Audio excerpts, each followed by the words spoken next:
fucking face, state to state with this shit, man. You heard me? You little niggas ain't really doing nothing, man.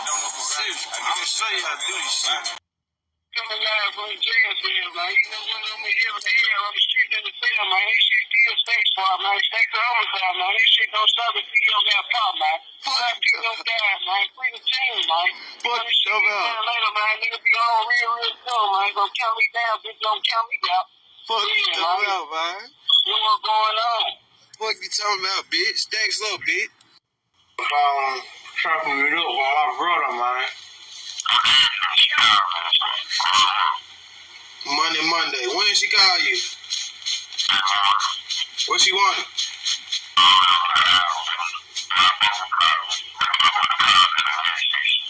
She probably be at work though. Yeah. Today Monday, man.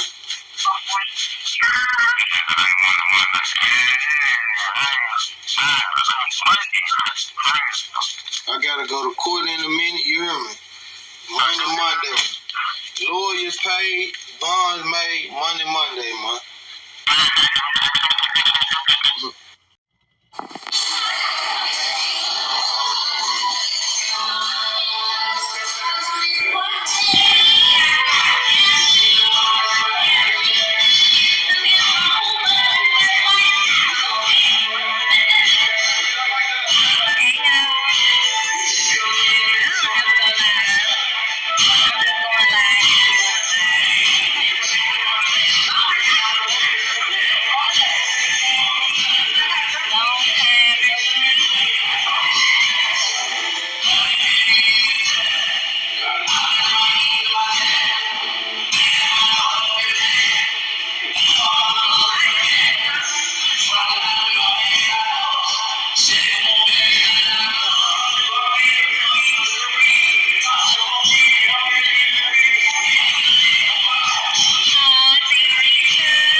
Watch where you going.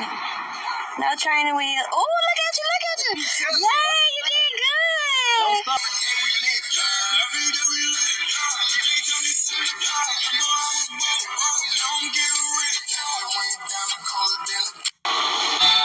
I see what's going on, man. You hear me, nigga?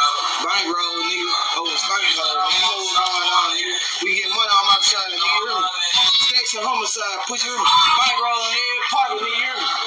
Shit easy, man. I make this shit look easy, man. You know, I turn around, man. Whole lot of stuff, whole lot of money getting. Now, you hear me, man? Couple one, everything ain't shit, nigga. You hear me? That play money, nigga. You hear me? That play money, nigga. You hear me? I'm throw this to the side, you hear me? Y'all see what's going on, man. You hear me? Whole lot of money getting, nigga. Whole lot of stuff, nigga. You see what's going on, man. You niggas see what's going on, man. You hear me? You niggas see what's going on. Shit ain't fake, nigga. Shit real, nigga. You see what's going on, man. You know what I'm saying, man? You see what's going on, man. You see what's going on, man. We real deal getting money on my side, man. You broke ass nigga, bitch ass nigga ain't get no money, man. You know what I'm talking about? That's just to show y'all, you hear me?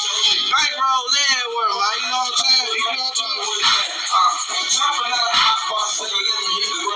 Yeah, I love this stank shit, man. You hear me? Yeah.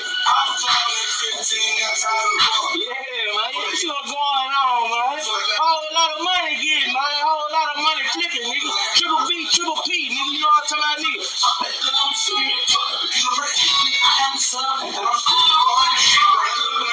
Yeah, man. See what's going on, you hear me? Right now, any fuck nigga try anything, man. You hear me, nigga?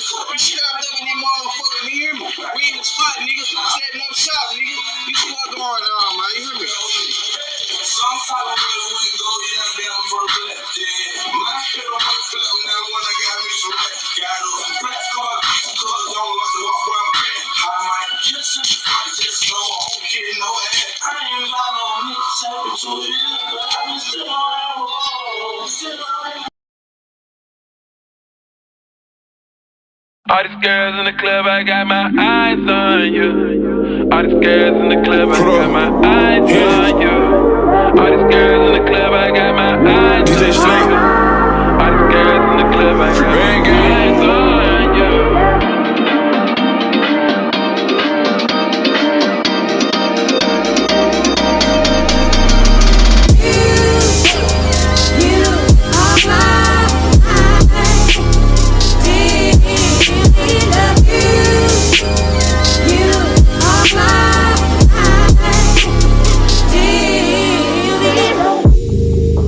need space, baby. Going up to space, baby.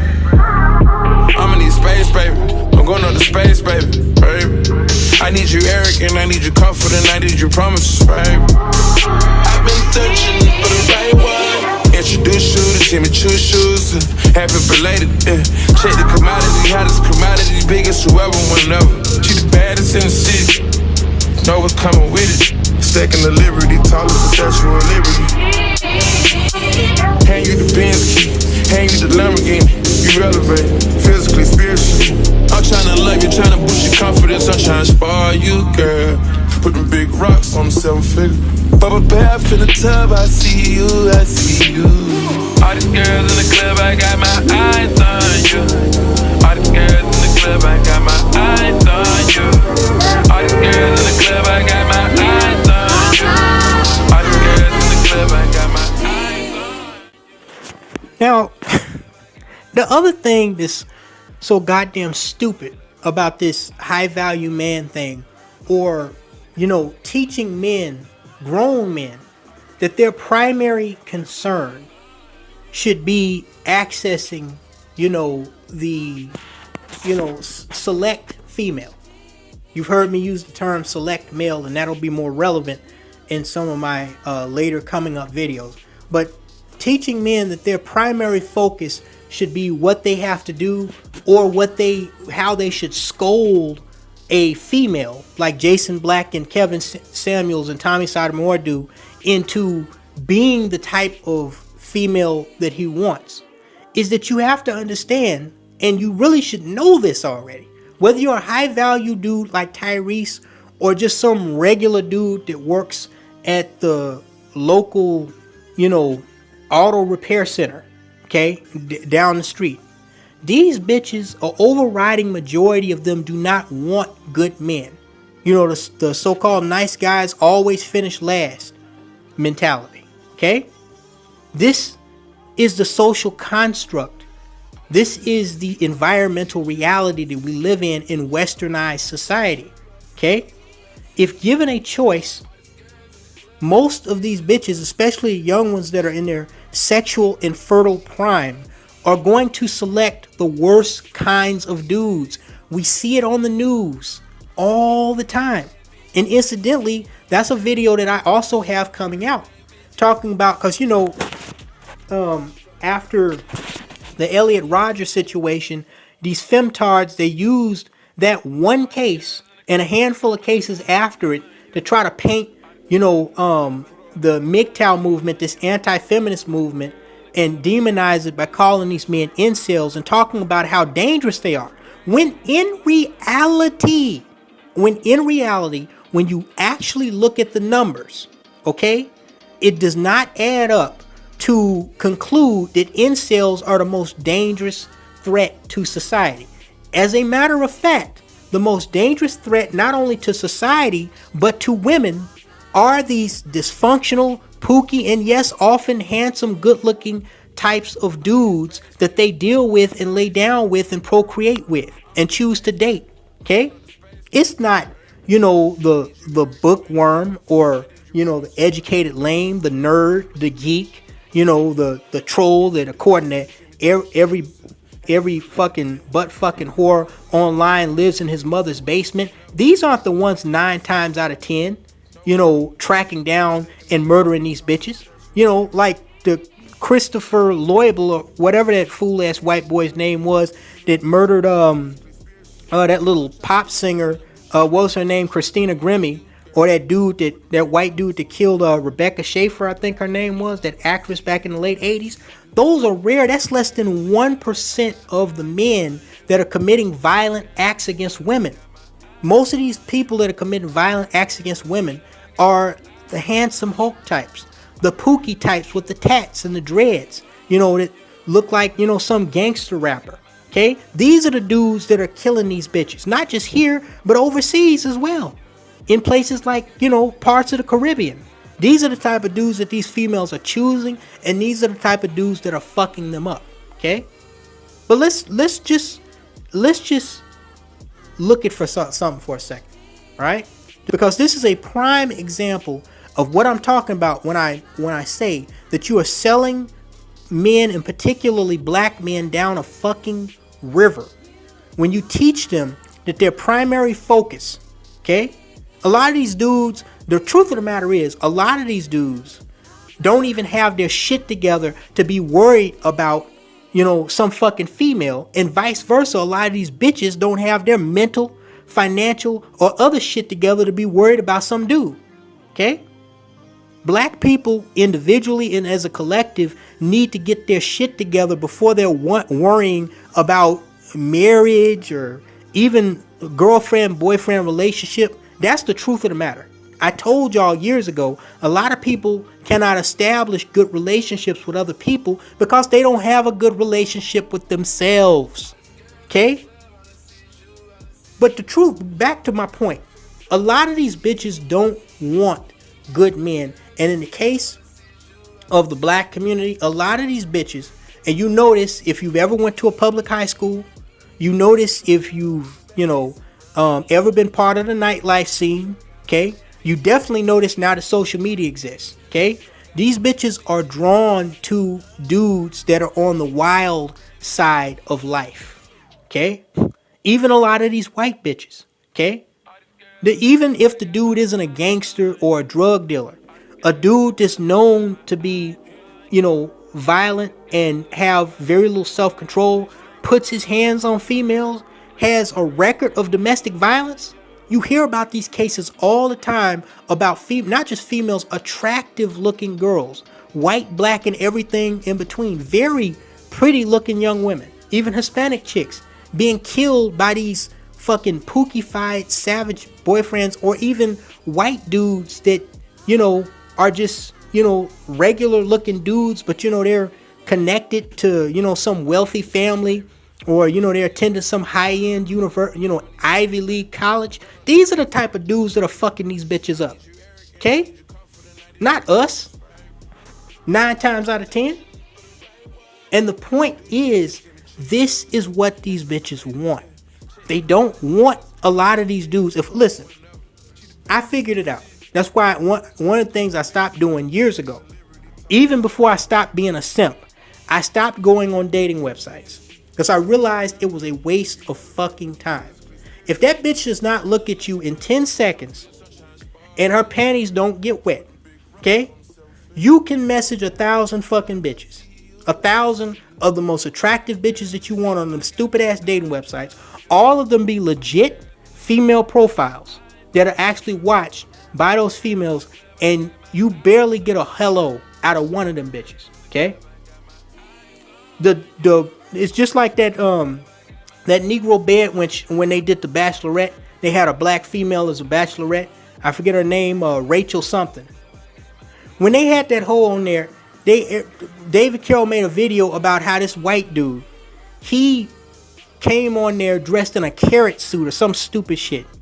And she handed this white boy that was acting a clown ass fool a rose to stay on the show faster than a black dude that could speak multiple languages, had a law degree like her, clean cut like Kevin Samuels, smelling good, everything. And this nigga went walking off the set when he didn't receive a flower crying like a fucking baby. Because black men was not what she came on there for. And everybody knew that, okay? If you're not what these bitches are looking for, usually in the looks department, but if not that, in the status, you're not going to get one of these bitches that you call yourself being attracted to. That's just the bottom line. Case in point. Because I keep saying this, and then I keep venturing off. Case in point. The modern day classic story, classic Bonnie and Clyde story of these two. Now, first of all, let's look at the chick. Her name is Ashley Marie Fett. This case is somewhat unique because it actually frightens me. Okay, but this is Ashley Marie Fett. She claimed to be from Texas, originally born and raised in Texarkana, Texas. She moved to Memphis at a young age where she attended high school and lived most of her life before moving off once more to California. Ashley Marie Fett, let's take a look at this bimbo, because I want to. I think this is the perfect story, the perfect profile to prove the point that we really already know. Okay, all this dating coach bullshit is a fraud. All these idiots, male and female, talking about they can get you the girl of your dreams, and you know why you're not getting women, and you gotta dress like this, talk like this, put the moves on. They're full of shit. Okay, and this is a classic case of what I'm talking about. Now let's look at Ashley Marie Fett. Now, I think that most men, listen, if that nigga on that live stream talking about Olivia Alexis was impressed with Olivia Alexis war paint face having ass, most black men would consider this, you know, a nice looking girl. Okay, I would say without makeup she's probably a 7 or 8. With makeup, the argument could be made she's a 9. Some guys would even say a 10. You know, she's well portioned, you know, nice hips, nice legs, you know, cute face. Not a bad looking young girl. In her early 20s. Living in Memphis. She has a dental, a degree or a certificate in dental hygienistry or whatever that's called. Okay. And eventually she wound up working at a dental clinic. So she also has, I don't know if you would call that a trade, but she has a profession. Okay. She's not just this girl was not just like some brain dead club hopping hood rat, you know, that, you know, was getting pregnant by every pookie, you know, this side of the Mississippi. Okay. She was a girl with a brain in her skull. Relatively nice looking girl, kind of got the Beyonce thing going on. You know, light skin, but that don't matter. There are plenty of attractive dark skinned black bitches too. But she's a moderately attractive young girl. Now, Ashley Marie Fett was in a relationship with this guy named Dontavius Cragen, but more well known as Dante Cragen, right? And not only was she in a relationship with this guy, she decided to have not one, not two, but 3 children with Mr. Cragen. Okay? And even more trippy is that she decided to stay with this guy. Okay? Which makes sense. They have children together. Interestingly enough, Dontavius was not one of those. He was a pookie and he was a savage. We'll get to that in a second. But he wasn't one of the type of pookies that was going around just fucking any hoe and had all kinds of side chicks. You can look at these people in this picture and tell that they were very intimately, closely involved. Essentially what you see is a family. Okay? I don't think they got married, but essentially this is what a black family would look like, at least in a picture, if most black people were interested in establishing a family. Okay? You got a man, the father of 3 children, and a pretty young wife. Right? She decided to have children with this dude and stay with him. And you can tell by the pictures that they're taking that she chose, that she said, okay, this is the man. You hear these bitches every once in a while on social media and in these celebrity interview groups. I think even Whitney Houston said when she looked at Bobby Brown, irony of ironies, she said even before he started flirting with her, she said she looked at him and she was like, I think I want to have a baby with him. This is the person that Ashley Marie Fett decided that she wanted, the dental hygienist, pretty young woman, you know, decided to have 3 children. This is who she not only wanted to lay down with and get pregnant by, but this is who she wanted to establish a family with. Okay? They were actually a family. He's a pookie, but they were a family. And it appears they were somewhat of a loving family. Now, in the interest of being fair and balanced, there would be absolutely nothing wrong with this. This actually would be beautiful. Except there was one problem. Mr. Dontavius Cragen was into the hustle game.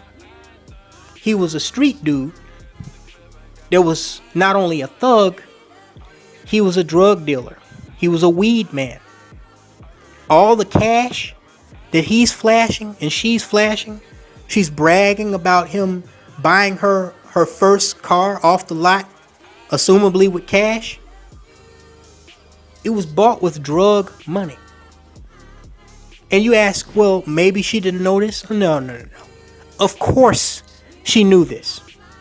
This pretty girl got with this ugly dude that would be the definition of what Cynthia G calls a 3 trash bag Dusty. Okay? He's a thug. He's a criminal. He's a dealer. He's a street dude. I mean, you even saw in the fucking intro one of the video clippings that I showed of this degenerate where he was openly bragging about having a court date, and I think he said that he had to go to court later on that day or something like that, and that he had bond money and that his lawyer had been paid, right? So he was clearly getting into legal trouble, which, I mean, is par for the course given what he was doing and the type of environment that, you know, he was living in and the type of mentality that he had. But the interesting thing was he did not seem to be even the least bit worried about whatever legal trouble he was in to have to go to court and have to, you know, bond out, which means that, you know, obviously he was being charged with a crime where they could incarcerate him and, you know, have to hire a lawyer, right? So if he's talking about going to court and, you know, having to post bond and have a lawyer, then you know Ashley Fett had to know that this nigga was up to criminal ass shit. Even if he hid, you know, what he did for a living to support them from her, which I seriously doubt. I seriously doubt that. I'm pretty sure she was well aware of what this dude was doing, okay, in the streets, and why he was going to court and why he was getting locked up. And I'm sure that wasn't the first time he had to go to court, okay? I mean, this motherfucker was almost like bragging that he had to go to court and that he had enough money to bond out and pay his lawyer. He was almost bragging, you know, like stuff that regular law-abiding people would be really worried about, you know, going to jail, going to prison, having to hire a lawyer. I mean, this dude is like not a care in the fucking world. Like, you know, it's just another day at the office or some shit. This is the mentality of these savages. And this is the type of dude, once again, that these bitches like to deal with. They like to elope with and procreate with. I mean, you have to understand, this is why this story is so significant. It's one thing to, you know, just have a one-night stand or be having, you know, sexual fun or, you know, twerking in the crotch of some, you know, gangster or dope boy at the club. But to actually try to build a family, to build a legacy around a thug boy, a dope boy, okay? There are certain ramifications that are going to come with that, okay? He's going to be in and out of jail, possibly in and out of the prison system, okay? Law enforcement is going to be constantly harassing you, driving by your house. You know, there's going to be constant confrontation with other niggas that are jealous or, you know, have some type of beef with this dude or want his spot. You know, there's the risk of, you know, being robbed. There's the risk of even being kidnapped because they know that you're his girl. You know, the amount of risk that these bitches are willing to take to deal with these type of dudes, okay? Somebody come by and decide to shoot up your house from the inside doing a drive-by. Your babies are in there with you. I mean, you don't think about that? See, me personally, I'm too much of a thinker. I think too much, which is one of the reasons why, you know, certain video projects that I've told y'all about don't get done.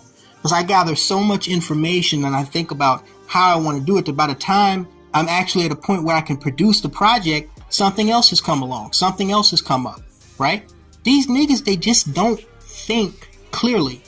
Some of them don't think at all. And it's pathetic.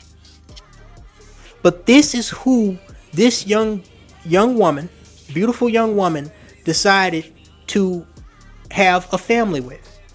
And it looks like he was par for the course. He didn't leave her. And you see him hugged up with his kids. Okay. Now, we know about the whole thug love thing. Okay? But most of these bitches complain that, their thug boyfriends are either beating the hell out of them or got some side chick on the side. I don't know all the intricacies of their relationship, obviously. But from the looks of things, they looked pretty happy together. This girl knowingly is with a drug dealer. Okay? Had not only screwing and getting pregnant by a drug dealer, having a family in Memphis with a dope dealer. Now, even if a person wants to say, well, it doesn't matter what a person does for a living, just so long as they're providing for their family. And it appears, if he's hugged up with the kids and they're taking family photos and he bought her a car, he's supporting them. Okay? His illicit profession was supporting them. Right? So he was providing for his family. But the problem with that is, what he's doing is high risk. High risk because at any point, such is the case in many of these cases, the feds or even local and state law enforcement can come knocking on, if they're nice, and breaking down, if they're rude, the door of their home where they've established a family and take him away, and possibly even her too, for aiding and abetting. Right? Or another possibility is that he and she could be at risk along with their children because of other jealous or money-minded niggas that might come rob them, assault them, or worse. So she knowingly got pregnant and had a family with a dude that she knew was high risk. Okay?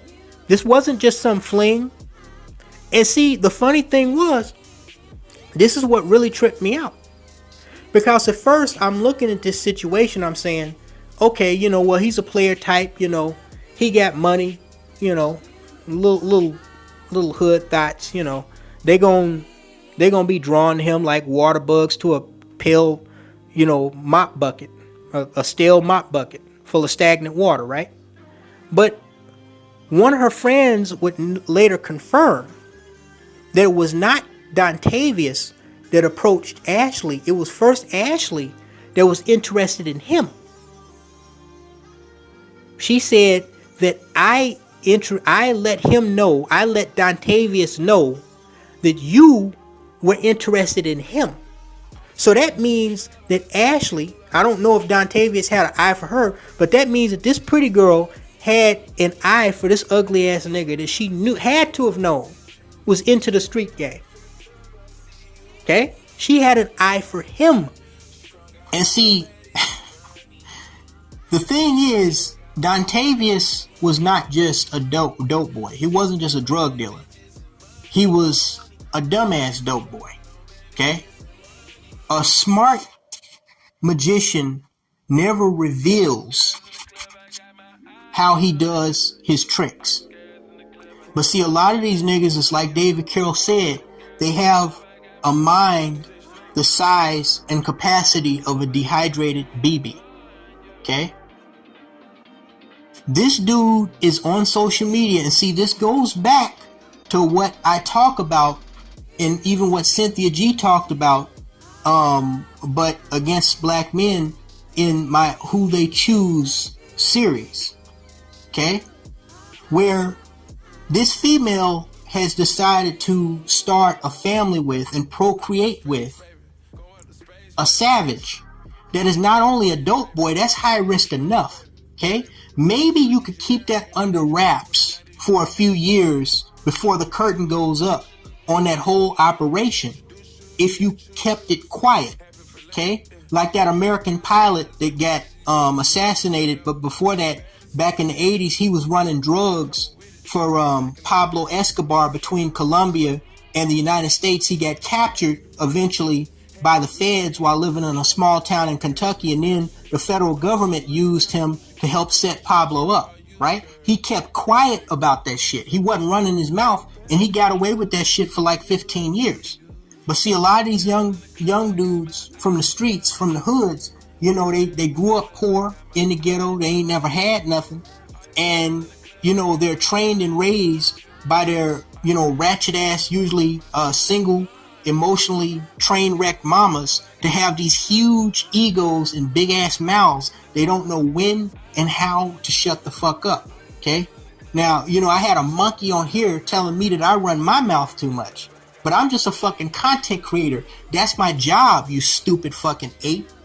When you're a fucking drug dealer or involved in some type of illicit activity in an area that is inundated with poverty and serious crime, okay, the last thing you should be doing is running your mouth and flashing your cash on social media like Dontavius was doing.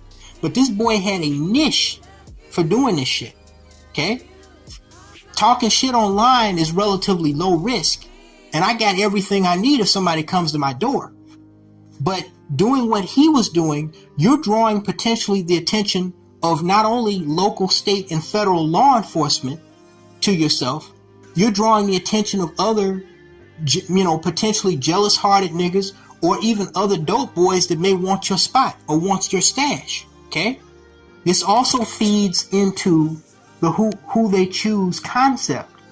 That this female, as educated as she was, she did not have the brain cells, or at least I won't say she didn't have the brain cells. She did not have the willpower. She did not have the willingness to tell her boo thing, hey, honey, we got kids here, okay? We're trying to establish and build and have raise a family here, okay? I don't want you online. Okay, just like we say how black men need to put their foot down on these bitches that they're in a relationship with, you know, when they be showing skin on social media, okay? I do advocate that, you know, women should, in the interest of, you know, not only protecting themselves, but their family and even their man, they should put their foot down in certain scenarios and let the dude know, hey, that's not okay, okay? She should have told this dude, hey, okay, if you're going to do that for a living, you know, I'm not going to question you, but even though she should have questioned him, but you shouldn't be showing off online like that, okay?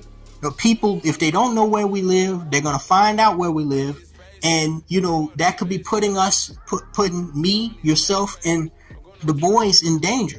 You know, they had 3 sons, but she didn't. She was perfectly content.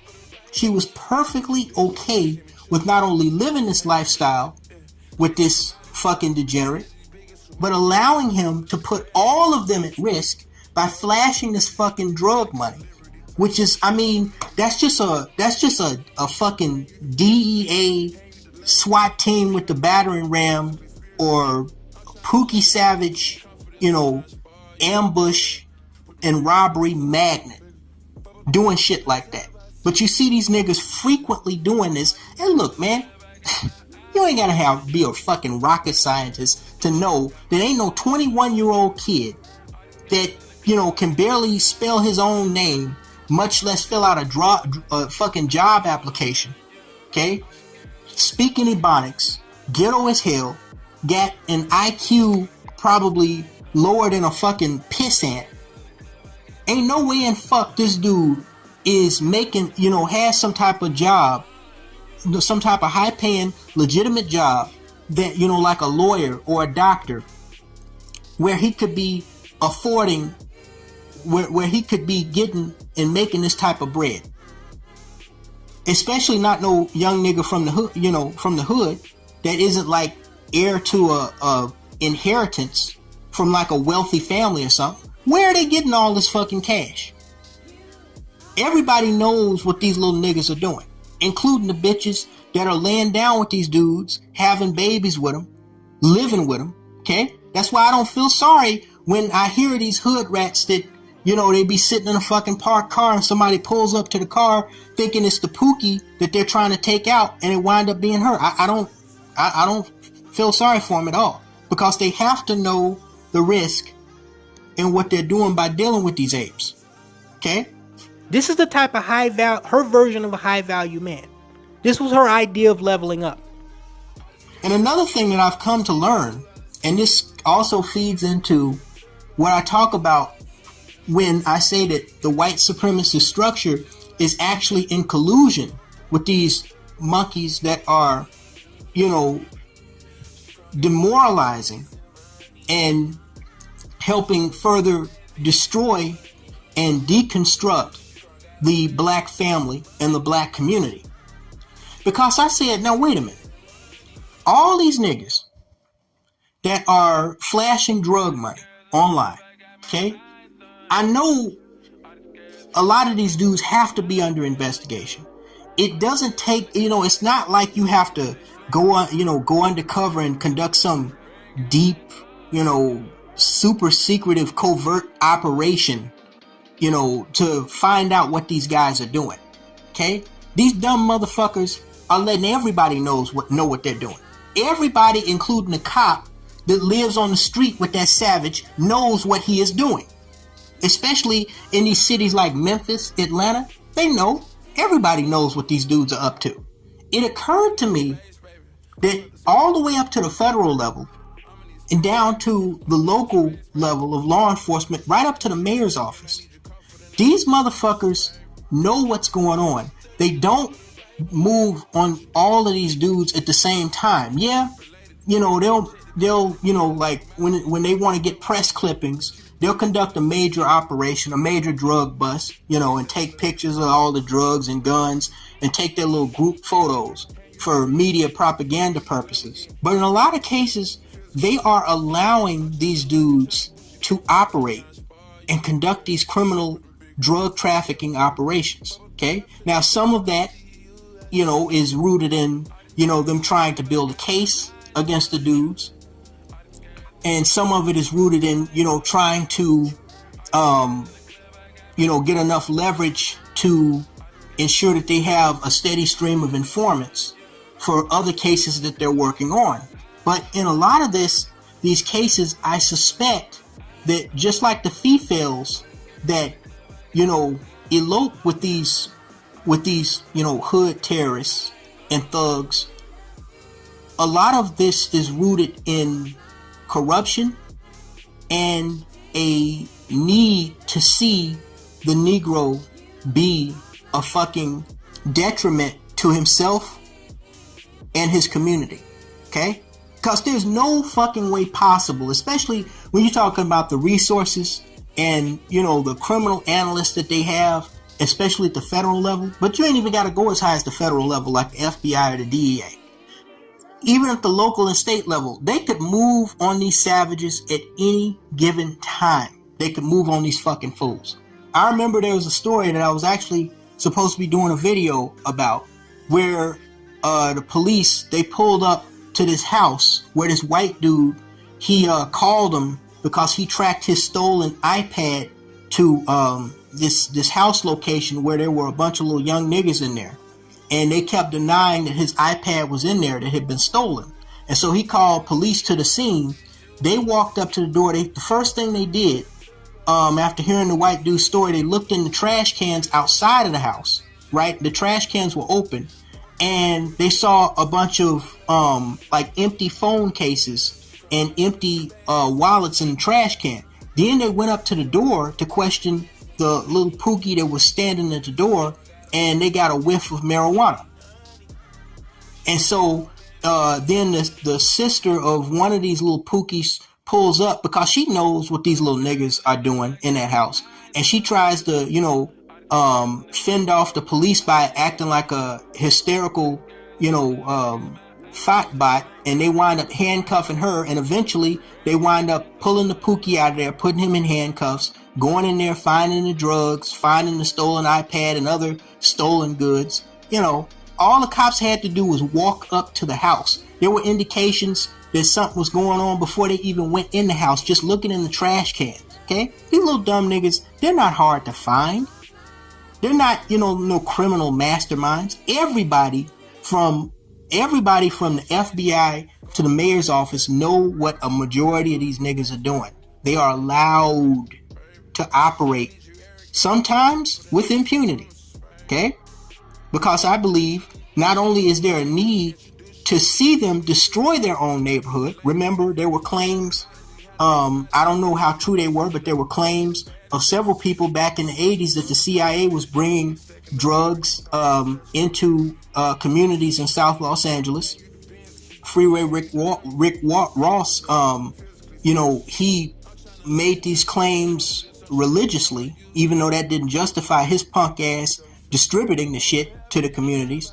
But a lot of people believe that he got a light sentence in prison because he got some type of agreement that he wouldn't tell everything. But I don't know, okay? But the bottom line is, people know what these motherfuckers are up to. The bitches that fuck these niggas know what they're up to, and the law enforcement and the political structure of these, democratic held shitholes like Memphis and Chicago know what these niggas are up to. Okay? They make it obvious on social media. Even before social media, they knew.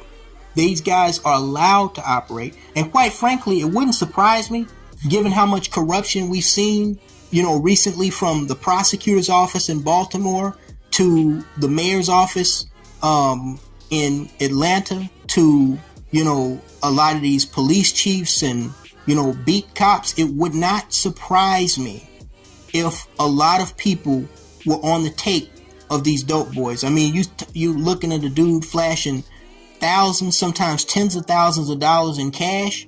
I mean, it's like that dude said in that movie American Gangster with Denzel Washington. We don't want this cash cow to, get locked up so easily. We can milk this motherfucker, right? I mean, you got to remember, the police and the politicians, they got mortgages and bills and shit to pay too. They want a nice life. They want to go on vacation. Like I said, man, not everybody who lives in some nice mini mansion with 2 or 3 cars in the driveway, got all of that through legit means. A lot of people are doing all kinds of, side show Bob bullshit to get where they are financially. Okay? Including cheating the IRS, but that's a subject for another video. Actually, the IRS is cheating us, but that's also a subject for another video. So anyway, they know that both the government at the state, local, and federal level and these little thought bots, they are in collusion with these pookies. Okay? That's something else that you have to understand. The white supremacist structure is in collusion with these fools. Okay? They don't lock all of them up. If they really wanted to stop the drug and gun violence problem, they could very easily do that. Okay? It wouldn't be that hard. The truth of the matter is, they don't want it to completely stop. You get me? And so, longer story shorter,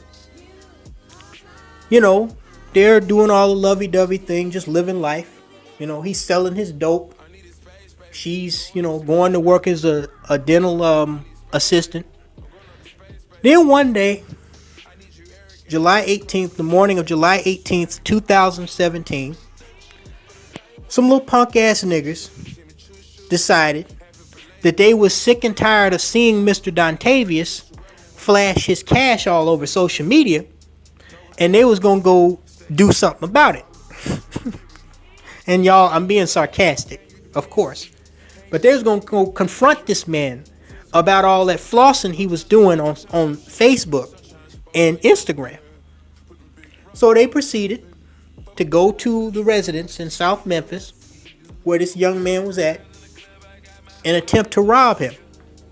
Now, apparently from what witnesses were saying, when they caught Mr. Dontavius. I'm sure he had a gun.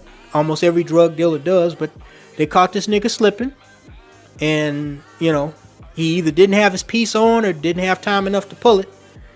They confronted him outside of a home that, strangely enough, he shared with his father.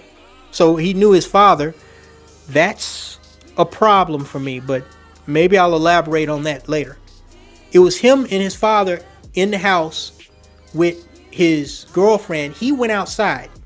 The niggas actually waited on the side of the house for this nigga to come outside, right? I think they said something about one of them had somebody else, a third suspect, text him and tell them that they wanted to do a buy.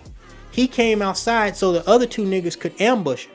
The one that texted him wasn't even there. He comes outside, stands by the car garage in the driveway, and they proceed to pull guns on him and attempt to rob him. They're gonna teach him a lesson about, flashing his cash online and letting everybody know, hey, I got lots and lots of money from my dope dealings. And so Dontavius, being the degenerate, unintelligible ape that he is, much like these stupid ass niggas that argue and fight and resist these cracker cops that y'all complain so much about, he thinks that he can argue and fight with two stick-up niggas, two stick-up kids that have loaded guns on him. And a struggle ensues, and they wind up shooting the shit out of this poor dude. Shot him multiple times. His father comes running out the house. They shoot his father too, and they run off. Now, there are conflicting reports on whether or not Dontavius' father, identified as 38-year-old Charles Cragen, actually owned that house, or if they shared ownership of the house, like as far as whose name was on the deed, or if they were paying a mortgage or whatever. It just says in this one specific article that they were at the house together. But then I saw this other article that said that Dontavius was actually visiting his father on that day. So I'm not quite sure how that worked, but I tend to lean more towards them living together than him visiting his father. I tend to lean more towards that article for the simple fact that if these guys that went to rob them knew where Dontavius was staying at, okay, why would they go to his father's house, which he was visiting, unless they were following him, right? Why would they go there and visit his father instead of visit his crib, where he would likely be at, or wait for him to come back from visiting his father or whatever? So I tend to lean more towards him and his father living together at that house, and assumptively the girl, his, aka fiance, Ashley Marie Fett, was also living there with their two children at the time.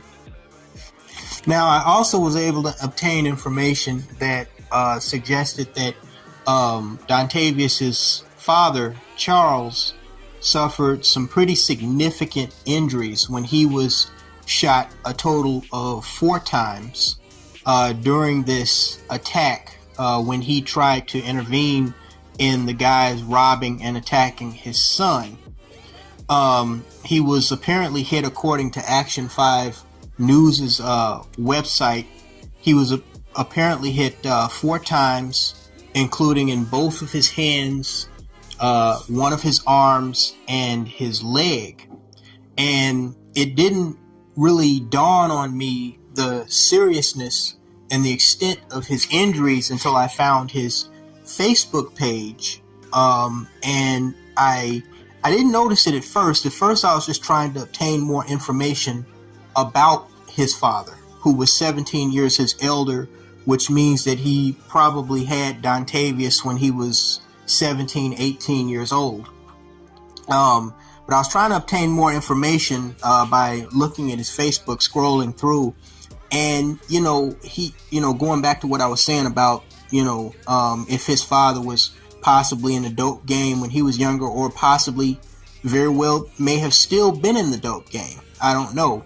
But I was trying to obtain information to see what type of person his father was, because, I was a little suspect as to why, his father would be allowing him to, be flashing what was obviously drug money around in the crib the way Dontavius did so frequently, especially knowing the risk of doing that on social media. We see so many of these niggas, including that rapper back in 2018, Extension, I believe his name was, that, was dumb enough to go to a bank and extract like, what was it, some crazy amount, like $25,000 or $30,000 of cash. Niggas love dealing in cash. They're the only people besides terrorists that still deal in cash. And, go to a dealership somewhere in Florida, I think near Miami, and wound up getting set up and ambushed by some niggas that knew that he had withdrew the cash. But, it's dangerous to do that. So I was trying to figure out what type of father this dude was to allow him to do that in his house, assuming that they were actually living together. And again, I don't know how that setup was, if they were paying a mortgage together, if they had dual ownership.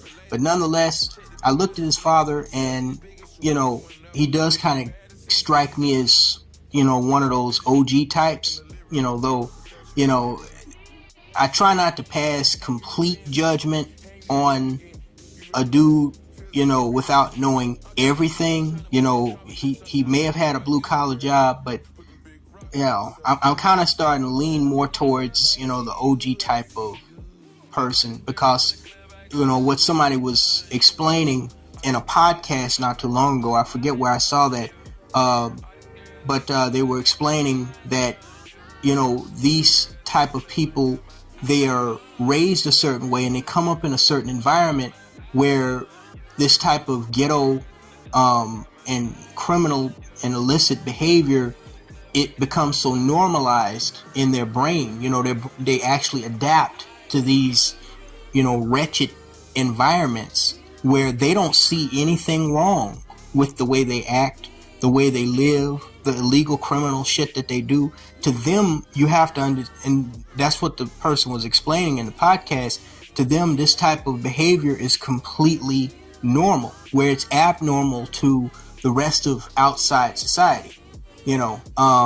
So, it may very well have been a like father, like son type of scenario, but nonetheless, his father was shot 4 times. And when I was looking on his Facebook, I didn't notice it at first, because I was looking at mostly his face, to try to read what type of person this dude was. I saw the type of,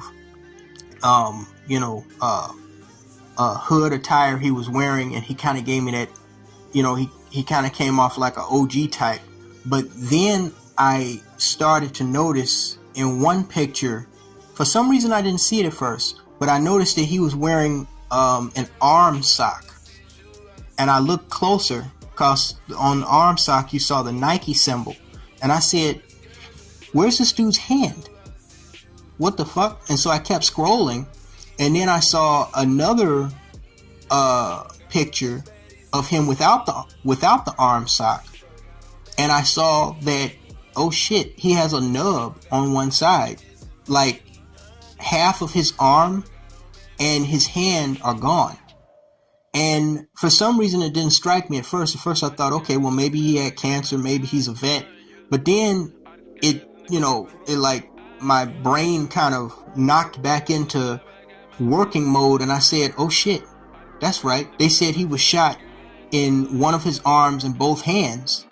And so that was probably, his arm and hand were probably amputated, if not blown completely off, and, cause so I, to try to confirm that he lost his arm in this, shooting that took his son's life, I scrolled back to a picture he posted, one of his first pictures on his Facebook in 2016, where I saw that his arms were crossed. You couldn't see his hand, his hand that got blown off, but you could see, because he had his arms crossed, but you could see that a significant portion of his arm was still there. So assumptively, this being in 2016, this was, at this point, like months before the shooting happened the next year, he had his arm and hand there in 2016. Because you also, while you couldn't see his hand, you could see a wristwatch just underneath the other arm that it was crossed underneath. indicating that, he had that arm in hand. So, it's safe to assume that when you look at this photo, and then photos about a year after the shooting, that he probably lost his arm and hand in that terrible shooting, and I recall hearing something about when they caught the first little nigger that shot them, Narquise White, in Raleigh, North Carolina. About a month later, he actually, the police, they actually confiscated a stolen Smith & Wesson 9mm handgun and a mini Draco that these niggas love to carry around like pit bulls. That's just the weapon of nigger choice, of hood nigger choice. That Draco, it's a 5.56 millimeter carbine. It's not like a full barrel length sized assault rifle, like a AR-15. It's like a very small version of a AK-47, almost like a snub nose version of a rifle, like a 38 snub nose. And niggas just love carrying those little mini AK-47 replicas around. I think Osama bin Laden, he had one, but I think it was called an AK-74. That was like his favorite weapon, this little short-barreled AK.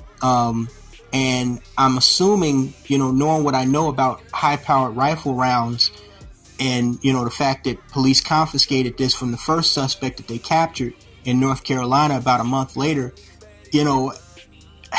not saying the handgun rounds can't fuck you up, but seeing the significance of this dude's injuries, and knowing that he got shot in the arm and the hand, and now that arm and hand are missing, I have to assume that he was hit, assuming that those two guns that they confiscated from suspect Narquise White were used in the shooting by the two punks that ambushed these dudes.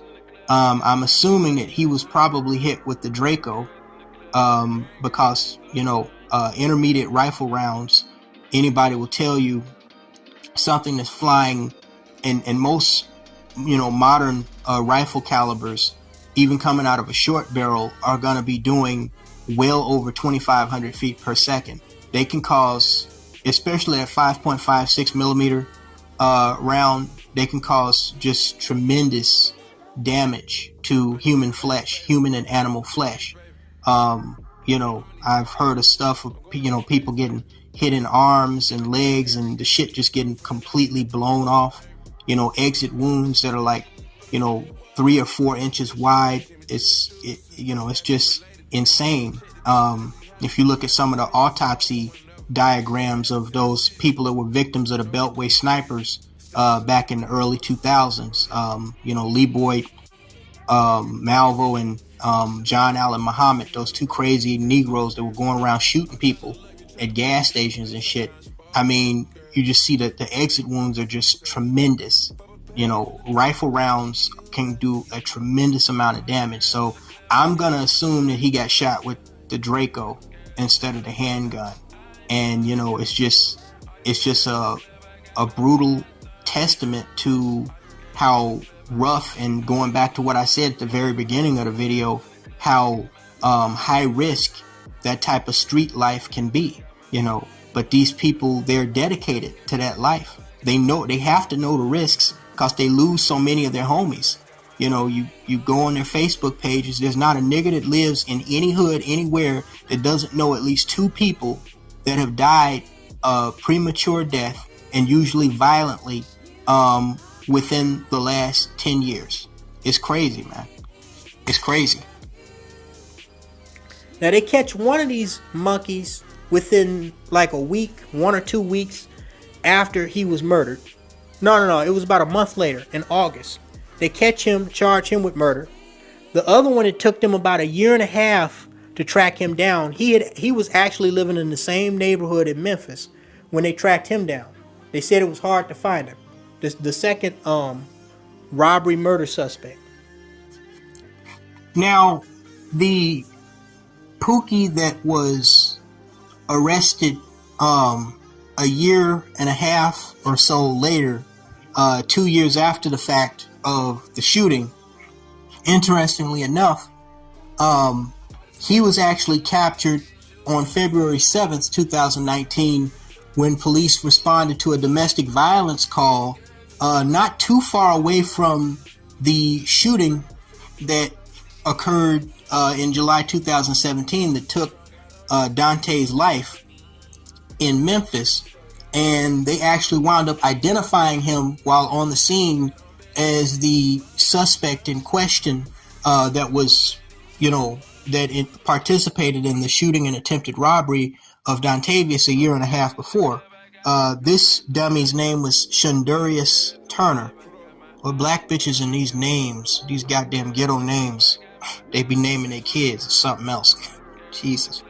Shundurius, Jesus, I don't even know how to pronounce this properly. But nonetheless, he was picked up in Memphis about a year and a half after the Narquise White Ray was picked up in Raleigh, North Carolina. He actually fled the state. Interestingly enough, Shundurius just recently, as I told you guys, he was the one that actually wound up getting convicted of the crime of, murder and robbery and aggravated assault, even though Narquise White was the one who was found with the guns, including a stolen 9mm handgun, in the place that he was living in Raleigh, North Carolina. So he was found with the assumed murder weapons, but a month after the fact of the shooting in 2017, but Shundurius was the one who took all the heat. I'm starting to get a sense that this was one of those, if you cooperate, we'll, take it easy on you type of deals, right? And that's what niggas don't understand about snitching. A snitch is not somebody that is a law-abiding citizen that cooperates with a criminal investigation that they had nothing to do with. They had nothing to do with the crime actually being committed.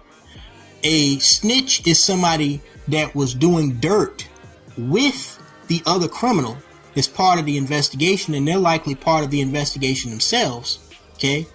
And hence, thus, when they tattletale, they're basically telling to save their own ass, okay? If you're just calling the police because you have witnessed a crime, or you're contacted by the police, as a witness to what happened, that's not snitching. But, I don't expect a low IQ Negro to fucking understand that. But nonetheless, Shundurius was the one who wound up getting convicted. He was convicted last year took them a long time, about 5 years after the fact, and about a year and a half after he was captured. And Narquise White, he was actually one of two people that were acquitted. The other person charges were never filed or charges were dropped against them, the one that set Dontavius up. But Narquise, he wound up being acquitted on all counts by the jury. How that's possible, I don't know, but I get a sense there was something going on behind the scenes with that. Now, there were also indications that came out in the trial that Mr. Dontavius, we know that he loved to talk shit and floss and flash cash on social media.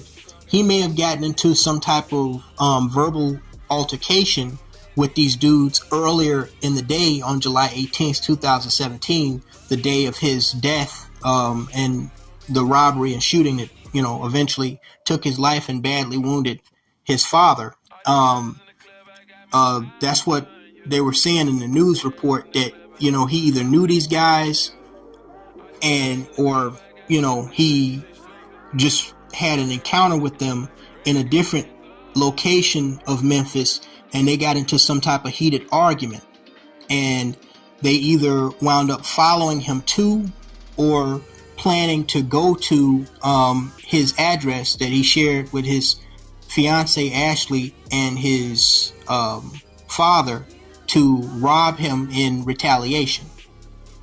So, once again, that's what Tupac called thug life, and even he found out the hard way. It's not all, glamour and tattoos and talking shit. A lot of times that shit gets real. And usually it only ends one of two ways, and neither one of those ways is pretty or beneficial to the thug that wants to live that life. Oh well.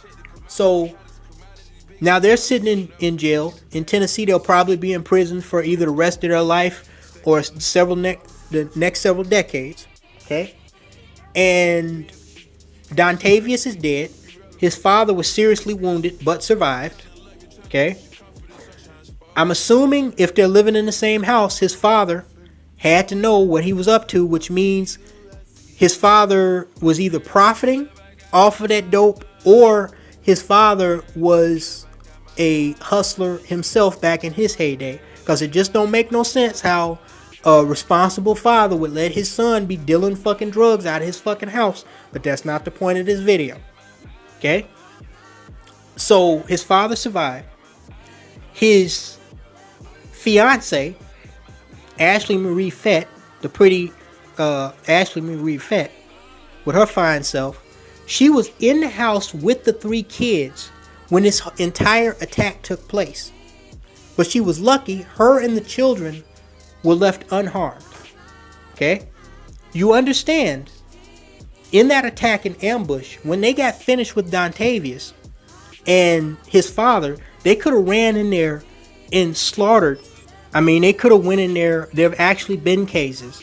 There was one that happened, I think it was either Ohio or Michigan, I forget, where this fucking Slavic scumbag that was dealing drugs, he killed this black dude and then went to his house and killed his girlfriend and their 2 children, because he was afraid that they were gonna talk because they saw him kidnap the black guy, her boyfriend, and the baby daddy to at least one of her kids. He was afraid that she would have seen him kidnap him at gunpoint from the front of the house. And so when he got finished with the one Negro that he was like his partner, his drug dealing partner, he went and finished off his baby mama and her 2 children, right? So Ashley Fett was actually very lucky that these niggas just decided to run off, or they could have went in there and robbed them and tied everybody else up, raped her, and did God knows what with the children. She was very lucky. This goes back to the high risk of dating and being in a relationship with a fucking criminal. Okay? You don't know how long that criminal is going to be around, no matter how high of a bread earner they are. Okay? And in essence, because of what they're doing, you don't know how long you're going to be around. Okay? But nonetheless, so she actually survived that attack.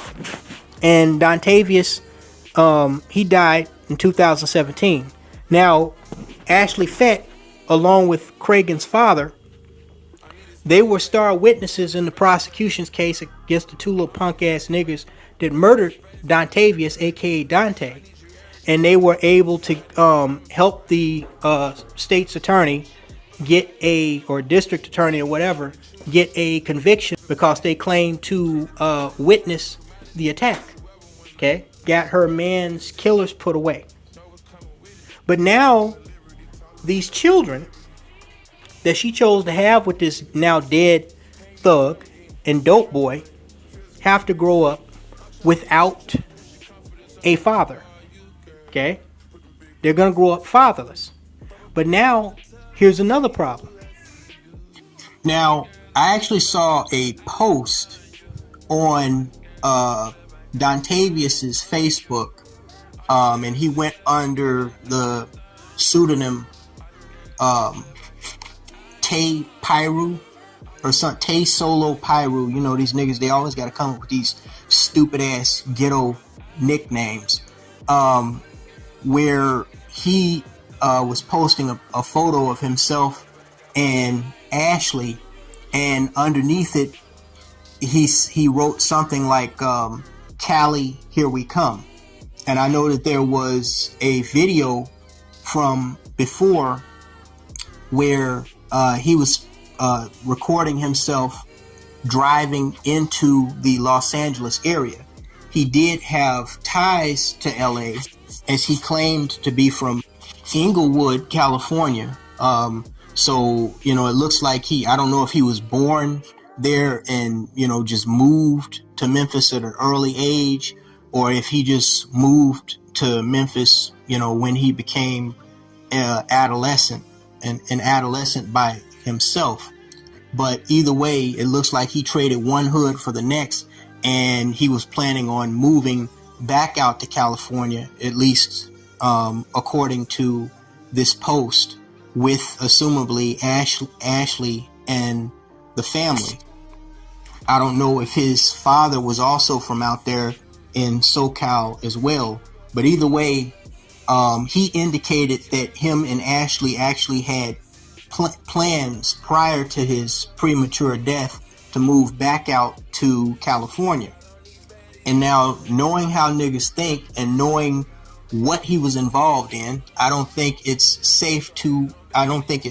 unfair to hypothesize that he was probably thinking that, oh, hell, well, being as close as SoCal is to the Mexican border, I can probably expand my drug operations and get better product and make higher sales, because the market is so much larger out there in California than it is here in Memphis. I don't know if he was just, something tells me he wasn't just moving there to get a good paying regular job and just, turn legal because, he realized the high risks and dangers of what he was doing. And, now he had a family that he was responsible for. Something tells me, immature, low IQ, low seed, pookie degenerate like this was not thinking that way, that he was moving to California for legitimate purposes. It wouldn't surprise me if he was planning on moving back there with Ashley for, illicit purposes, like, a larger drug market. But, again, this is going back to what Cynthia G said and what I said a year and a half ago. This is who she chose. Okay, this is who they choose.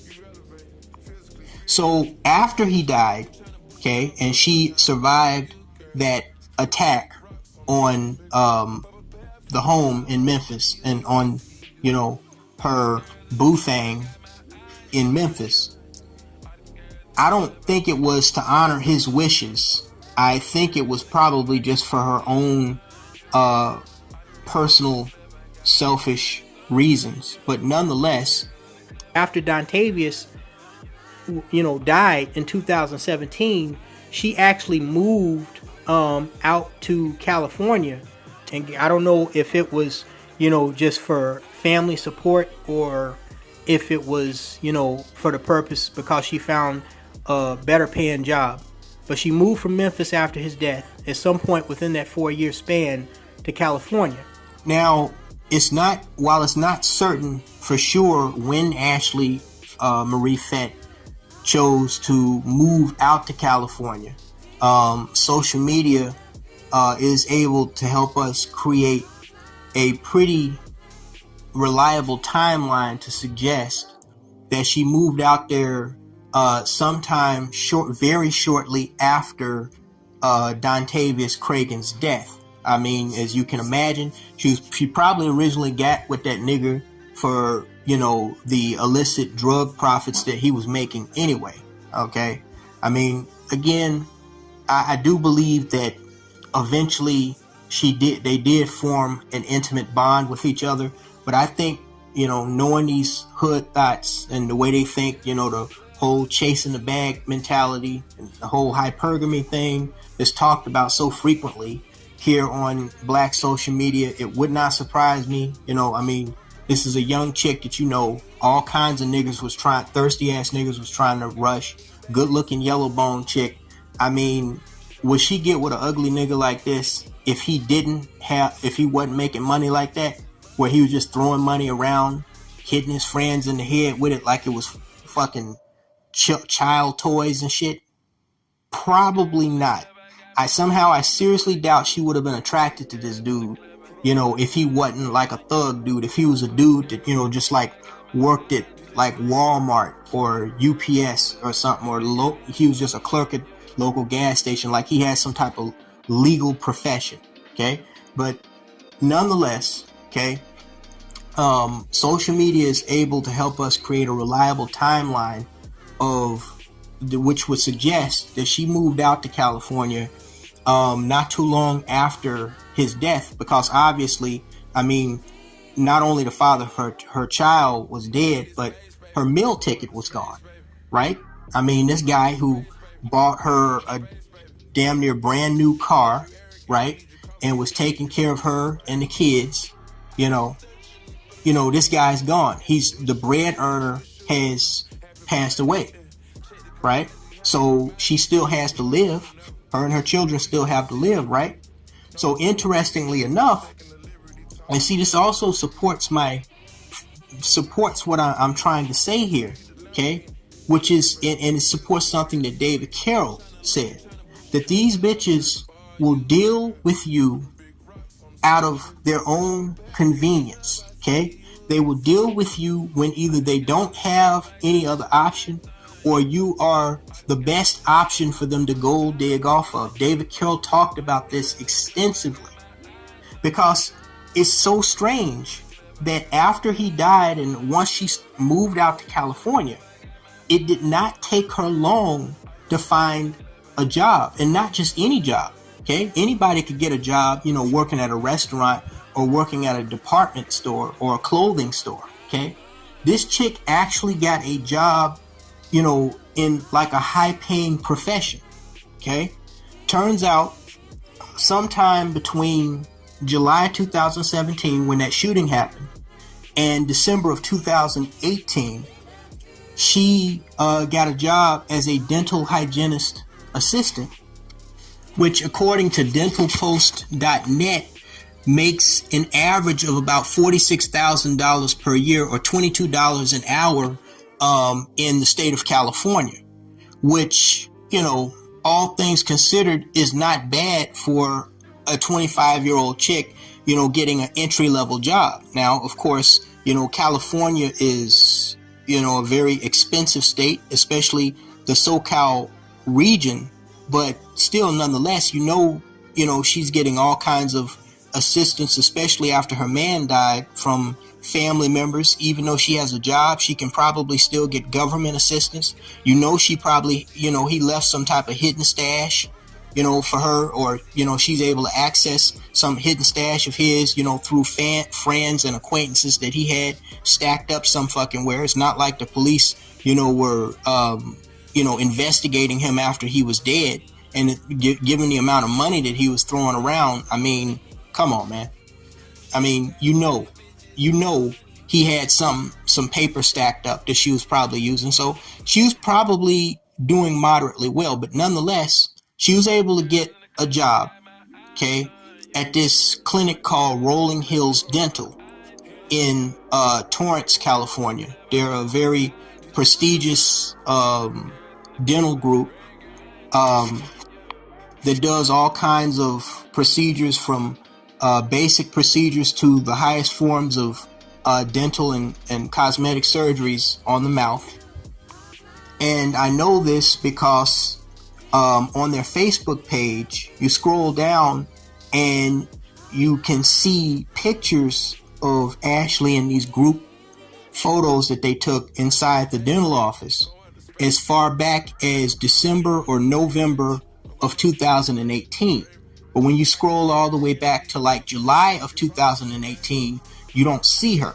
So it is assumed that sometime after moving to California, she likely got hired with them sometime between the summer of 2018 and the winter of 2018. So she had actually been working at this place for 2.5 years. And initially I had assumed that she was, maybe a front end person, like a person that worked administration, like a front desk clerk or something. But when, upon further evaluation of the pictures of her and the video clips of her on the website, you could clearly see that she was in a dental hygienist uniform. And that would suggest that she was actually working in the back on the operating and observation table with the actual dentist. Now, why this is significant is because, according to 90data.com and several other websites, training to become a dental hygienist assistant can take anywhere from 9 to 11 months, up to a year, right? So something tells me that she didn't start immediately training to become a dental assistant, right after the tragic and traumatic death of Dontavius. I mean, that had to be a very, mentally draining time for her, for her fiance to be shot and killed virtually almost right in front of her and the kids. So there is and then, right off the bat, even if she did start training for this, to be relatively new to California, to get a job like right away. Okay.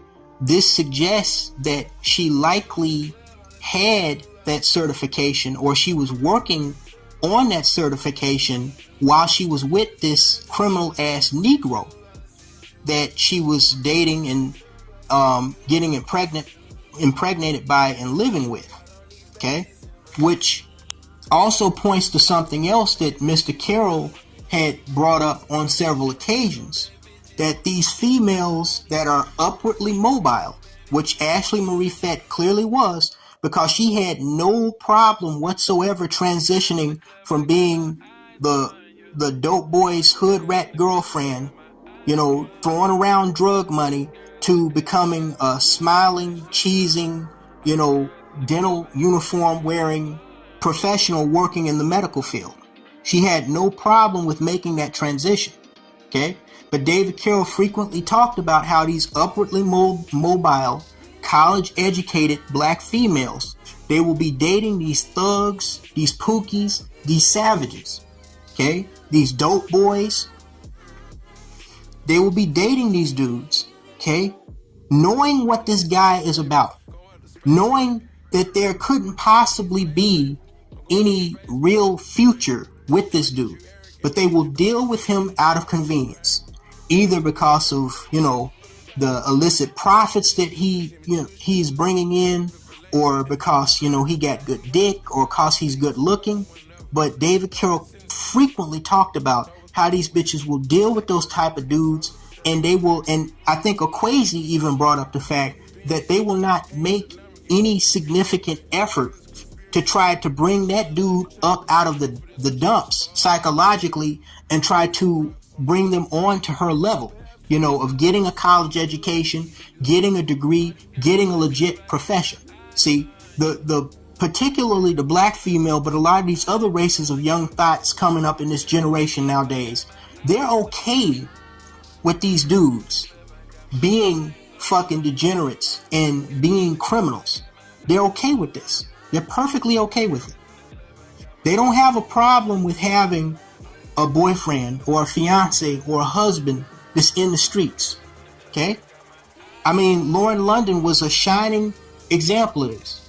She chose to have a child by and get engaged to a dude that had not just a history, but a violent criminal history in the fucking streets. I mean, you have to know that that story is only going to end one of two ways. Him and or you in an early grave, or him and or you in prison. But this is what they want. This is who they choose. And this is a prime time example of what the fuck he was talking about and what the fuck we've been trying to warn you niggas against for years. Understand, okay?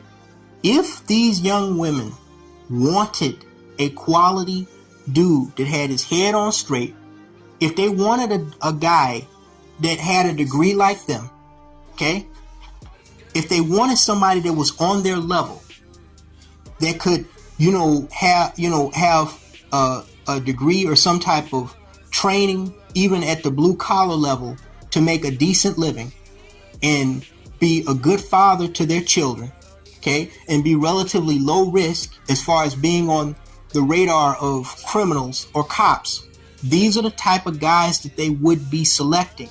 They're not selecting those type of guys because they don't want dudes that are on their level if they're going to college. They're not attracted to those dudes because they don't want a dude that they, number one, they can't control, and number two, there's an indication that he might be as smart as, if not smarter than them, so he's not easily manipulated.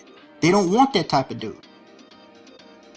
Also, it's very important to point out that upon observing and really going through this Rolling Hills Dental Facebook page, I saw something else that supported something that I have spoken about very frequently, about the structure of white supremacy, and how, if you guys recall, I explained to y'all that white supremacy has very little to do with, a bunch of poor, ignorant, fucking, swamp trailer park living rednecks in Peckerwoods, with long beards, in Ku Klux Klan robes, marching down the street, near the state capitol, talking about how Jews won't replace them. That is not white supremacy. That might be white racism and white nationalism, but that is not white supremacy.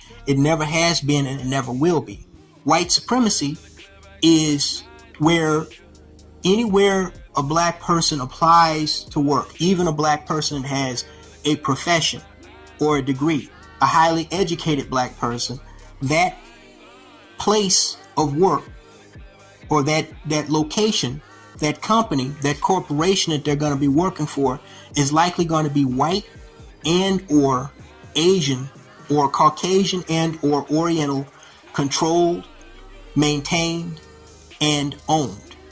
This dental group, Rolling Hills Dental, is owned and operated by 4 dental doctors, including 3 old white dudes and this Asian guy, right? Now, here's the interesting, this is why this is so significant. Now, remember how I said how Ashley Marie Fett was able to so quickly transition from being the dope boy's hood rat girlfriend and boo thing to being a medical professional that's making just under $50,000 a year in a completely different state, in an entry-level position, right?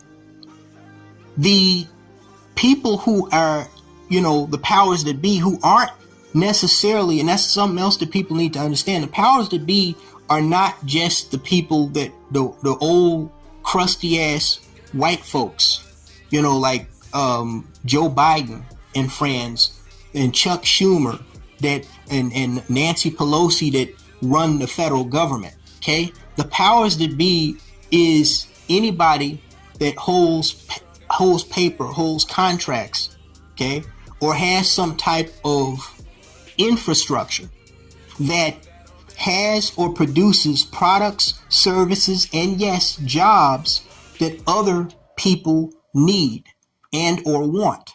Okay, now here you have a prestigious dental group that is, from what their group photos suggest, is a mostly white staff. They have a couple of, black females sprinkled in there. You don't see no black Negro nowhere, which is not surprising.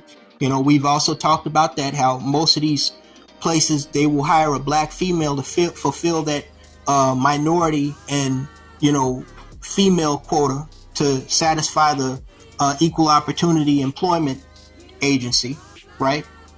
But here you have a group that, they hire an ex-hood rat, an ex-Memphis hood rat, to be a dental assistant. Now, that's funny because you can clearly see this is not a group, this isn't like, some of those places like you would see in, the suburbs around my hometown of Chicago, or one of these other major metropolitan areas that got the fake eyelash wearing, dark skin and weave wearing, battle bot boon looking bitches, working in the nursing home, or, it's CNAs in, the back room with the patients that look like she'll bite your head off at a moment's notice. Okay. This was a mostly white group. Okay. But they saw this, cheesing with a nice smile, pretty young, light-skinned, yellow-bone, half black girl, and decided to hire her. The funny thing is, something tells me they don't hire people without doing background checks. Okay? If these dudes that own this clinic did a background check on this female before they hired her, what would they actually find? And let's say that she doesn't have a criminal record. She may not have. Let's say she doesn't have a criminal record. A lot of companies now, they not only do background checks, like checking your criminal history and your driving record, they also look at your digital footprint, like law enforcement, or they hire some online investigative company to do that for them. Okay? It's not hard to track a person down on social media, as is obvious in this case and several other cases that we've seen. Even if they couldn't find any type of criminal record, they go to her social media. Okay? They go to, it's not like she took her Facebook down, obviously. What are they going to see? They're going to see her in Memphis with this degenerate, Dontavius, not a year earlier, throwing around money. It's obviously not legitimate money. I mean, this savage, the type of money that he was throwing around, okay, to get that type of money legitimately, you would have to have either be running a legit business, which he wasn't, or you'd have to have the credentials to have a pretty decent paying job. Okay? He's throwing this money around in every fucking video. Okay? So, these honkies and that chink, they look like pretty intelligent guys. They don't look like they're stupid, like they just fell off the back of a yam wagon. These are highly educated, professional dudes that own and run this dental group, and I think they have several clinics throughout the Southern California area. All they got to do, they look on the social media of this bitch and see her with this dope boy. Okay? And that should set off alarm bells immediately. Somebody at that company, at that clinic before she was hired, and while she was hired, had to see her social media and see the savage that she was eloping with. This female was, with now a dead drug dealer. And we're going to hire this person to, be in here with our, and take care of and tend to our patients and our clientele. But once again, what did we tell you about how white supremacy co-signs the dysfunction of these bitches to encourage and continue the degeneracy in Black America, to ensure that Black people, and specifically the Black male, never rise to the levels where they are able to become a threat or challenge their supremacist throne. So they don't have a problem hiring a reformed hood rat that only left Memphis and only got a legitimate job because her meal ticket went down. If her meal ticket hadn't went down, she'd still be in Memphis with this drug selling Negro throwing around loose cash and being a hood rat. Now ask yourself this. Say Dontavius, say the situation was reversed and Ashley died in that shooting, and Dontavius said, okay, well, my girl died, I'm gonna take the kids, I'm gonna move to California, I'm gonna get in training, and I'm going to become a dental assistant, gonna get my degree, and I'm gonna go apply it some places, and this Rolling Hills Dental, they pay a pretty good salary, it's entry level, I'm gonna apply to them. Let's say he gets past the application process with that name Dontavius. Goes in there, looking the way he looks, even in a suit and tie, sits down and gets interviewed by one of these dudes that's the boss. You think they're going to look at that nigga and say, yeah, I think we could see him working with our team. I think we could see him, operating on the mouths of, our patients and helping us bring this money in. Hell to the motherfucking no. They ain't hiring no nigga. They'll hire a light bright. They might even hire a female that's a little darker skinned than a light bright. She has a nice smile. She's pretty. She probably was, I get a sense that she was good at putting on that fake Valley Girl accent that a lot of these black bitches do, right? They'll hire her because, number one, she's not a threat. And number two, they don't have no problem with the life that she lived previously with a fucking hood criminal. They don't have no problem with that. Because to some extent, same thing we explained to y'all in the Amber Geiger post-trial with all them niggas running up, worshiping that bitch, including the judge herself, that mammy-ass judge herself. White people love to see, well, not all white people, but let me put it like this, the white supremacist structure, which is, ran and controlled by these older white fucks, it loves to see white people, black people, at a disadvantageous situation in life where they are reliant upon the white supremacist structure for their needs and wants, including things that are essential to life. They like seeing Negroes status-wise, socioeconomically, status-wise beneath them. Because not only does it make them feel more powerful, it lets them know that they are still in control. I am the one who's going to give you a job. I'm going to give you a shot. You're at my mercy. You work for me. I'm the one who gets to decide at my discretion whether or not I'm going to hire an ex-hood rat to work in my dental office or at my store or at the hotel reception desk, yada, yada, yada, etc., etc. You get what I'm trying to say? They don't have a problem with hiring these whores. And we see this issue across the board, even in law enforcement.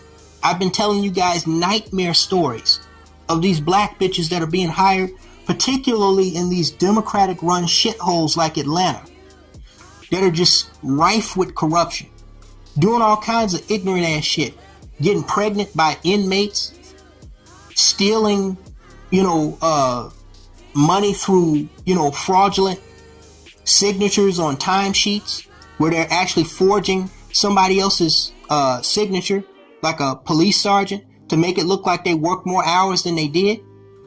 They know that this type of thing is going to go on. They know that these bitches have absolutely no business in customer or civil service, given their history or given their current personalities and behavior, but they have no problem with putting them in these positions, so long as they know that they can control the narrative. And it is only when something becomes such a scandal that they have to respond to it, that they will pretend to be shocked, like they didn't know that that was going to happen, or that that hood rat was capable of doing such a thing. And they'll, respond and discipline or fire or arrest the person, but they knew what type of person that bitch was to begin with. The point is, from Walmart to Washington, D.C., they don't have a problem hiring these hood whores that have essentially destroyed the black family and dismantled the black community. They don't have a problem with it at all. They actually prefer it. I mean, how else in the hell do you explain not taking into consideration before you hire this person and allow them to be around your patients that are probably paying a lot of money to be in your fucking clinic? How the fuck do you not take into consideration that this bitch is a reformed hood rat? May not even be reformed. She could have been dating some thug nigga in the short period of time that she was out there in California. How do you not take that into consideration? Looking on her social media and seeing the type of dude that she chose to live with and procreate with, and the type of stuff that they were showing on social media. Drug money, dude. Drug money. This is the type of person you want representing your company and representing your group. They don't fucking care. This is what you have to understand. Now, sometime about 2.5 years, let me see, late 2018, in 2019, 2020, early 2021, yeah. Sometime between 2 to about 2.5 years after moving out to California and getting this job as a dental hygienist assistant with Rolling Hills Dental. In February of 2021, during the middle of the so-called COVID scamdemic, okay, Miss Ashley Marie Fett, she wound up getting sick and dying from an unknown illness at a very young age. I think she was only like 25. Well, it says she was 21 when Dontavius Cragen was murdered in July of 2017. So that would have been 4 years later. She would have been right at about 25 years old, right? And out there, she, got a hold of something that made her real sick. And so she died, 24, 25 years old. She died in her prime, February 3rd, 2021. He died as a result of foul play. She died as a result of natural causes, unless it had something to do with that mystery potion that they were injecting into everybody's arm. And given that she was, a person who worked somewhat in the medical field, I'm assuming she got what y'all call the jab. So, that may have killed her. But very tragic, okay? Somebody dies of natural causes. Nobody knows what the real cause of her death was. There are several family members and friends that were claiming she died of COVID-19. Like David Carroll's, family was claiming he died of COVID-19. The problem with that was, though, the dental clinic that she actually worked for, Rolling Hills Dental, they put up a GoFundMe page for her. And in the GoFundMe page, they said that she died of natural causes or health-related illness not related to COVID-19. But everybody and their mama on Facebook and social media claims she died from COVID-19. Now, as you know, back in those days, as I've already discussed, everybody was dying from COVID-19 back then. Even people that were killed in car accidents or were shot to death were dying of COVID-19, according to the government and the fucking media, okay? Because they wanted to overinflate the numbers to get everybody to take their stupid ass fucking jab. But that's a subject for videos we've already covered. And giving it some further thought, to be honest with you, I actually think that Rolling Hills Dental, her place of employment, I think they were kind of covering their own ass by setting up this GoFundMe page. And in the GoFundMe page, they made it, they very specifically went out of their way to suggest that she didn't die from COVID-19, which is highly strange because, they're dentists. They're not doctors, okay? And unless they received a copy of the autopsy report, which I wouldn't assume that they would, how the fuck do they know whether she died from COVID-19 or not? And why would they be so concerned with going out of their way to suggest that she didn't die from COVID-19? I think they did that out of fear and paranoia and concern that, the family might try to hire an attorney and hold them liable for her death. And I think that's because they're thinking the same thing that I'm thinking, looking at this story now in hindsight, which is that, back when that whole thing was going on, they claimed that a lot of medical workers were getting sick and contracting what they claimed to be COVID-19.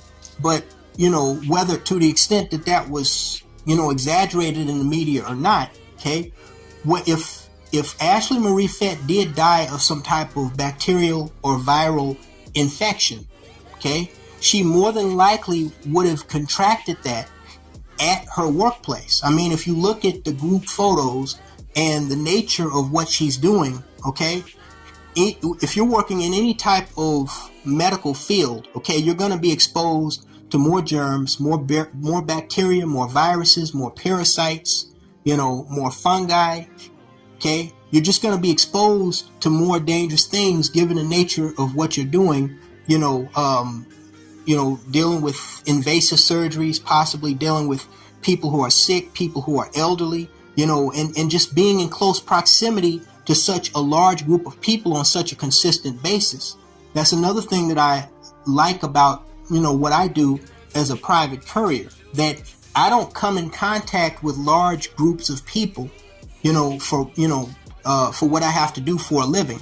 I'm usually meeting one person, for a very short period of time, to pick up a parcel from one area and drop it off at the next. In a lot of cases, I don't even meet people at the drop-off point. Sometimes I don't even meet them at the pickup point, okay?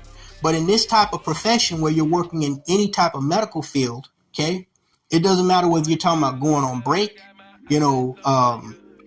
being in the back, working around your coworkers, doing surgeries or some other type of treatments and procedures, okay? Even wearing what they call PPE, you're still going to be exposed and at higher risk of, contracting certain harmful germs that could lead to infection, okay? So I think them setting up this GoFundMe page and raising money for her and going out of their way to say, oh, she died of a medical condition, but it wasn't COVID-19, where the family was saying it was COVID-19, I think, well, first of all, I think both of them were guessing, both the family and the dental group. But I think the dental group, that was their way of kind of nicely, trying to let the family know, hey, we care, don't burn us, please don't accuse us of anything, yada, yada, yada. I don't know what type of contract she may have signed. That, some of these places, they make, like, even in the porn industry, they make bitches sign contracts that if you get sick or otherwise fucked up, you can't sue us, for this type of work. And I think in a lot of cases, a lot of those bitches are just like rideshare workers. They work in the sex industry. They're considered contractors. So they're not able to, like in a lot of cases, they're not able to get benefits. They're not able to sue. And I think in a lot of the medical industry, somebody can correct me if I'm wrong, but I think in the medical field, a lot of doctors and even people that are like nursing assistants, they're considered maybe not private contractors, but they have like a contract that does not, directly tie them to the clinic unless they're working in like a major hospital. They have a contract that does not directly tie them completely to the company that they're working for, so that if anything goes wrong, like remember that black bitch that was driving drunk on her way to a job as a nurse in California from Texas last summer and killed all those people at that intersection, Slauson and La Brea in LA, and they contacted I think it was Amita Healthcare, the nursing agency that she worked for, and they said, hey, or the hospital that she was working at, and they said, hey, don't talk to us about that crazy bitch, talk to her agency, right? I think, that's kind of how it is. And again, for all we know, Ashley may have been working through a agency at that dental group, but I think they were concerned about litigation and possibly getting sued, and that's why they were denying that she contracted COVID-19 from them, because and the other thing was, as trippy as everybody was about COVID-19, except for those of us who had a brain in our skull back in that time, if her family had decided to pursue litigation against Rolling Hills Dental, I mean, an attorney would know they have money.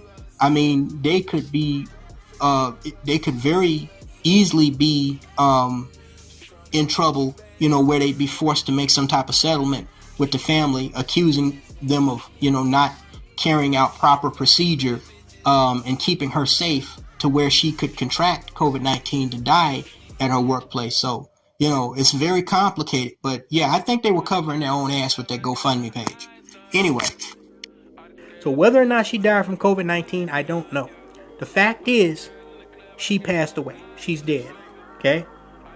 So now you have a situation where you have a young woman who, and nobody can foresee the future. Nobody knows when they're going to leave here. Okay?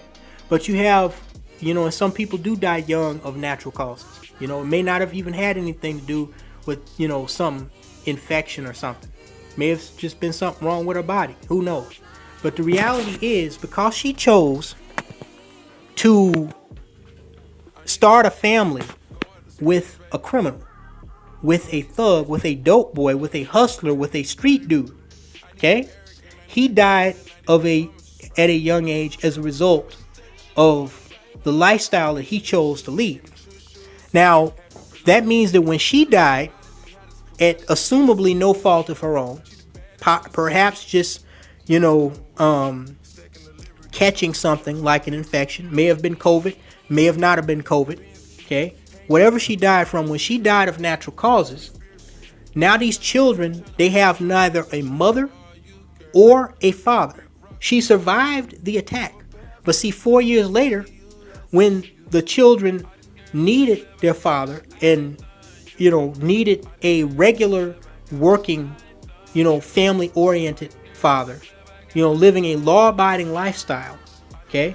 Because I think the love and care was there, okay? But the dude was a fucking dope boy. He was a fucking thug, okay? Now that the mama is gone, now these children are orphaned because they don't have a father to pick up the torch. Now, who are they going to be raised by? Assumably, family members will take them, but now they don't have neither a mother nor a father. And we know in most of these cases, it's going to be another, well, I can't say she was one, but it's going to be some single black female, likely with her own kids, that are going to take those children in if they don't give them up for adoption. God forbid Ashley Marie Fett and Dontavius Cragen's 3 children are given up for adoption, and then they wind up going through, assumably, the California, state system, becoming wards of the state, going from one, orphanage to the next. And from what I hear, growing up in orphanages can be as traumatic as somebody that, has to do a stint in prison. Okay. And whether they go through the orphan system, the state system, or whether they're raised by, some unmarried, likely mentally and emotionally dysfunctional and unstable female that will likely have, unlike Ashley, have a revolving door of pookies in and out of her life and in and out of from between her legs. Unfortunately, these children are going to be at a very large disadvantage as they come of age. And likely they're going to wind up making the same mistakes that their mama did. Point being, in this story, the point is, Ashley Marie Fett is what Whitney Houston once called in one of her songs, every woman. Okay? Almost every one of these females wants to date a bad boy. He doesn't necessarily have to be a thug. He can just be some white, handsome, hunk-looking knucklehead dude. He's what these bitches call cute or attractive, but he don't really have anything going for him, and he's always getting in some type of trouble. He, doesn't treat women right. He has certain, social defects. He's not what these bitches call affectionate. He doesn't know how to resolve his problems without getting physical or disrespectful or violent. These are the type of dudes that these bitches like to fuck with. This is the type of dudes that they like to mess with. Then when things go south and either they get killed or he gets killed or he gets locked up or they get locked up, then all of a sudden they want to cry foul. Point being, this is my point. Ashley Marie Fett you know, not necessarily being, you know, a hood chick that, you know, was stripping and selling ass like a lot of these bitches do. Okay? Being a dental assistant working in a dental clinic. Okay? Having a certified profession. Whether in Memphis or when she was in Texas or even California, she could have got with an upstanding black guy. Okay? She could have started dating one of these educated, so-called educated lambs. A dude that had a regular blue-collar job like a UPS delivery driver. Okay? She could have got with that type of dude, married him, and had equally beautiful children, and started a family. And likely, even if she was still in a position where she would have to die at a young age, those children would still, her legacy would still be with a loving parent and have somewhat of a fighting chance in this world. Or, because we don't know how the killing of Dontavius, you know, affected her and the choices that she made that may or may not have directly or indirectly led to her own demise years later. She might still be alive with her husband, raising their children in suburban, you know, California or Memphis, and not once in their lives would they have to experience such tragedy or, you know, deal with such detriment. But she didn't. She chose to lay down with, get impregnated by, and start a family with a known fucking thug and drug dealer. And the point being is that a lot of these females have Ashley Marie Fett's mentality, whether they live to talk about it or not. They have her mentality. They don't want regular guys working regular jobs that have a regular way of thinking. The so-called nice guy. The guy that will, you know, lap up after them and, you know, cherish them and, you know, snuggle with them in bed. That's not what these bitches want. And I'm not talking about the ugly average ones, not just them. I'm talking about the attractive ones. So once again, you are selling men, and particularly these weak-minded niggas, down a fucking river. That's another reason why it's so easy for the likes of a Just Pearly Things to you know, just basically walk in to these sectors like the so-called manosphere and take over. Because these niggas are looking for some female to fill that fucking void. Because they're constantly being bred from almost birth. That what not only was between a female's legs, but a female, if you ever hear the conversations that these young cats have in high school, always bragging about, you know, they fuck somebody's bitch, or, you know, who he's dating, you know, who you sleeping with, who got on the side. You listen to how young black boys grow up. The conversations they have as young men are the same conversations that a lot of them will have in their 40s, 50s, and yes, sometimes even 60s. Okay?